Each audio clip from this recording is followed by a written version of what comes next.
Hi, it's Raj Bapala, co-founder and CEO of Appla. As a parent, we want to give the best experience for our kids. I've got two kids, 11 plus, and other one is doing GCSE exams. So we've spent a lot of time and a lot of money for tuitions, 40, 50 pounds a class on math, science, and English, and many things. And also we've tried our platforms and people saying, okay, use Atom Learning, iExcel, and this and that. And they're okay, but at the end of the day, you're paying 40, 50 pounds for them, and it's really not working out. It's just like only one, and again, where do you go for the next, right? And it's just like a simple mock exam practice, it's there are so many things you can do. It's not really a comprehensive feedback mechanism tool, right? That's what I think. I got really frustrated with all these tools, and again, spending with teachers and tutors is not really working out. So here, that's why we built Appla with the vision of actually helping kids as early as, like from year 8 years onwards to all the way to the GCSEs. We've got the whole curriculum built. Again, we've digitalized the whole UK curriculum here. So, and actually we're giving a value only 9.99 a month, 10 pounds, right? What is that? Is the cost of a pizza, even less than that. And so we want to give that a best experience for everyone. You can really see from year 4 to year 11, they can see every single subject, math, they can able to look at this lesson. They can practice but understand the concept first rather than writing an exam for the sake of writing.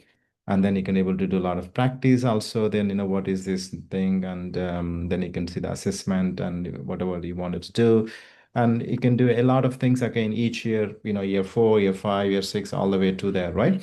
And that's about it. And also you can, once you have there, then probably, most people will go for 11 plus, which obviously you can really see. And yeah, so we have built a comprehensive 11 plus past papers, around 5 dozen papers we have. And again, four topics: verbal, non-verbal, math, and English. So you can able to see pretty much everything. You can take exams. Also, you can get the feedback. Also, you can see how many exams you've been taking. And these are the exams I've been taking, verbal reasoning, and also you can really give the feedback by the subject, by lesson, and at least it will give you a really great feedback for the parent and also teacher for obviously if he's having a teacher and also a parent and the kid for writing them as well. You can do quite a lot of things as well. So an example, let's take an exam for verbal reasoning. So you can really see that it actually I did an exam math for now before it actually tells you where you got right, where you got wrong. It's really great, right? As a parent, you cannot able to tell, what is the correct answer, right? So you can able to do, and it's brilliant, isn't it? So it just saves a lot of time. And institutions are charging 40, 50 pounds, even for a paper sometimes, costs like that. And we're giving for free 5,000 questions, right? And many unlimited questions and papers they can do, all for 9.99, and they can do practice again if you want to do it. Just simply go and write an exam, and you can able to see, submit papers. You can directly see as well, and the results coming through. As an example, let me go back and show the exam as well. So if you see some of the exams what I've done just now, you can see that exam coming through as well. You can really see the results. So it's just brilliant way to actually get the feedback as well as assessments for the kid who is writing the exam and studying, as well as for parents not to spend too much time for them to sit with them and write down exams, and also more importantly the cost. And we'll explain a lot also all of this in subsequent videos. You can also see that as well. I'd really trust this is valuable and take advantage of this offer. It's only 9.99, which is a significantly lower cost. Anyone can able to afford it. It's a cost of a small pizza these days, and compared to 40, 50 pounds a tuition class. And I truly trust this is helpful for you. And yeah, sign up at appla.com/UK, applaa.com/UK, and register for free. And it's 1 month free as well for you guys. So make use of it. And if you're writing the 11 plus exam, all the best. And again, we'll explain further details also in the subsequent videos. Thank you for watching. All right, let's jump right into this explainer because we're going to uncover a hidden, almost conspiratorial truth about 11 plus exam prep. It's a truth that completely flips conventional wisdom, totally on its head. As parents, educators, and students, we spend just a massive amount of time and energy obsessing over the absolute hardest, most grueling parts of the curriculum, right? We agonize over that advanced algebra or some really obscure vocabulary. But today, we're going to dig into the actual data, look at the underlying test structure, and pinpoint exactly where students are actively losing the highest volume of completely unnecessary points. Think about it for a second. If I were to ask you right now, what is the single most dangerous question on the 11 plus exam? You'd probably automatically assume it's those complex, multi-step algebra problems. Or maybe you'd guess it's those highly convoluted logic puzzles that historically cause the most visible damage to a score. And honestly, it makes perfect sense to think that. Those are the questions that induce the most stress, the most tears, and of course, the most late-night study sessions. But surprisingly, the data tells a very different story. It's actually the easy-looking questions that represent the most dangerous traps on test day. Yeah, the questions that look like absolute free points, the ones you barely even glance at before answering. Those are very often the ones quietly draining a student's overall score. They don't announce themselves with a bunch of difficulty, but they chip away at perfection one careless mark at a time. So let's unpack this hidden danger and figure out exactly why these remarkably simple questions operate as silent killers and why we desperately need to rewire our psychological approach to them.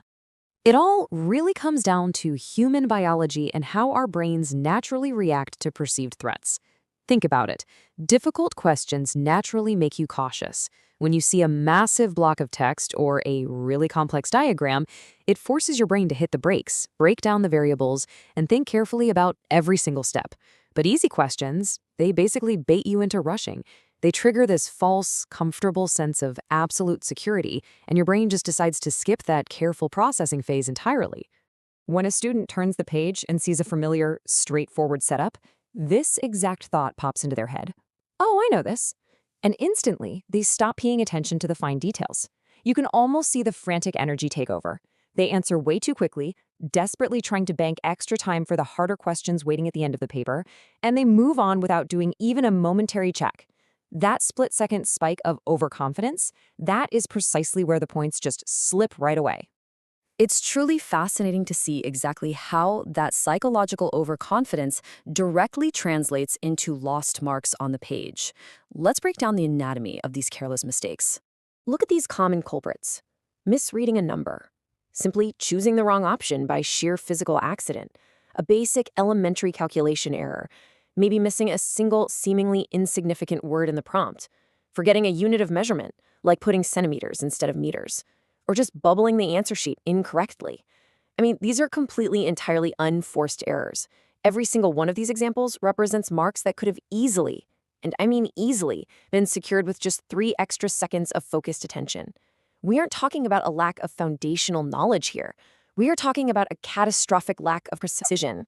So the crucial point to internalize here is that the word easy does not ever mean read quickly. This is especially true when a single trick word like except, least, or not can fundamentally alter the entire meaning of a sentence.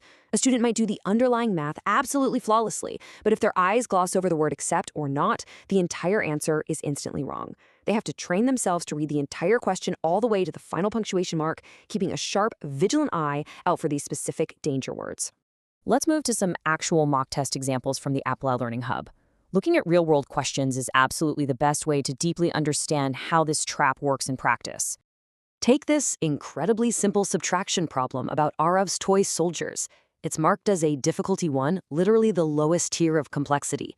Arav has 56 toy soldiers. He loses 20 of them. How many does he have left? It is so fundamentally easy that a student's hyperactive brain might completely skip reading the actual numbers properly. They see 56 and 20, they know it's a basic subtraction setup, but in a panicked rush to save time, they might accidentally add them together to get 76. Or they might just make a remarkably sloppy mental math error. The sheer simplicity of the prompt is exactly what creates the danger. Here's another perfect example. A difficulty 2 question about counting Jake's dragonflies. Jake counted 12 blue ones and 8 yellow ones. How many dragonflies did he count altogether? Rushing past that crucial word altogether, or just carelessly skimming the numbers, could incredibly easily lead to a basic addition mistake. A highly capable student rushing headlong to get to the hard stuff will drop this free point without even realizing they made an error. Even a basic 2-step problem like this marble question can completely trip up a rushing student. Jake has 45 marbles. He loses 12 and then finds 8. If they don't read that entire sequence chronologically before diving into the math, they might subtract 12 and completely forget to add the 8 back at the end. Or their eyes might jump around and misread the numbers entirely.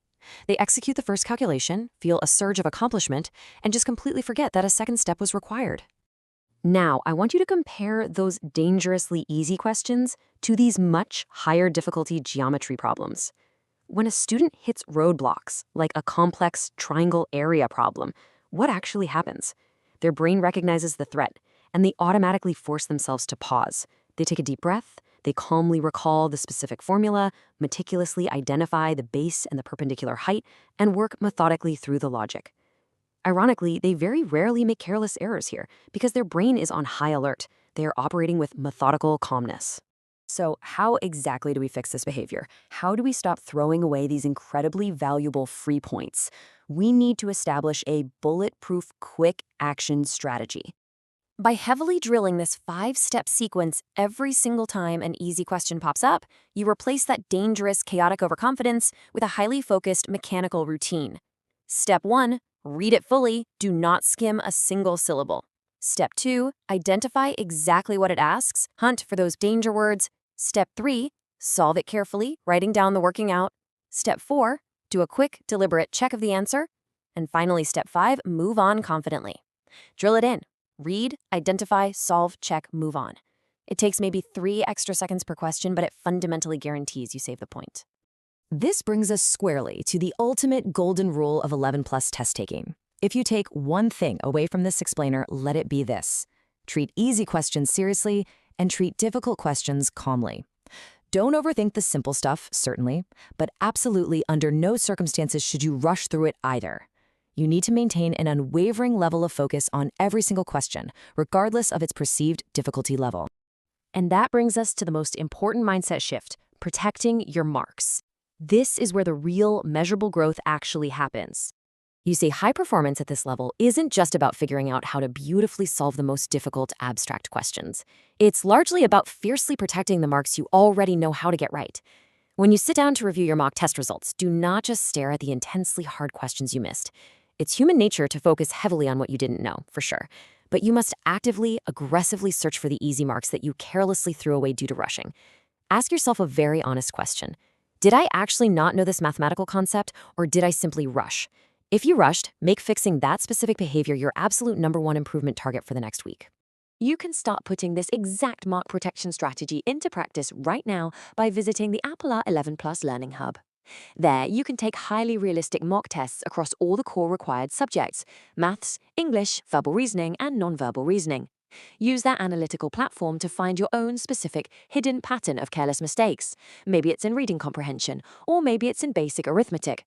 Find the pattern and relentlessly train yourself to secure every single one of those easy marks. So as you head into your very next study and practice session, I want you to ask yourself this one vital, defining question to keep your focus exactly where it needs to be. Are you just trying to rapidly solve questions, or are you actively, strategically protecting your marks? Remember, the exam isn't merely grading your raw academic knowledge, it's fundamentally grading your focus and your discipline under pressure.